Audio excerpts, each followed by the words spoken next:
এক ব্যক্তি 500 টাকা 3 বছরের জন্য, 650 টাকা 5 বছরের জন্য এবং 1250 টাকা 7 বছরের জন্য জমা রাখে। সব মিলে সে 1620 টাকা সরল সুদে পায়। তবে সুদের হার কত? এখানে PTR বাই 100 সমান ইন্টারেস্ট।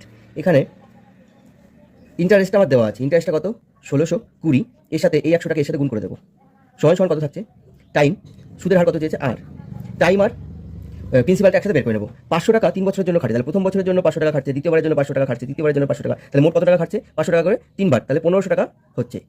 650 টাকা 5 বছরের জন্য, অতএব 650 টাকা 5 বছরের জন্য মানে 3250 প্লাস 7 বছরের জন্য 1250 টাকা, মানে এটা দিয়ে এটা গুণ করে দেবো, তাহলে কত হবে? 8705 সাথে একটা শূন্য, এত টাকা হলো। তাহলে টোটাল এটা ক্যালকুলেট করলে হবে 1620 গুণ 100, এগুলো যোগ করলে হবে 13500। দুটো শূন্য এলিমিনেট হয়ে যাবে। এই 5 6 7 8 9, 6 7 8 9 দিয়ে কাটবে, তাহলে 9 দিয়ে কাটলে হবে 15, আর এখানে হবে 180। 3 দিয়ে কাটলে 60, 3 5 15, 5 12 60, 12% সুদের হারে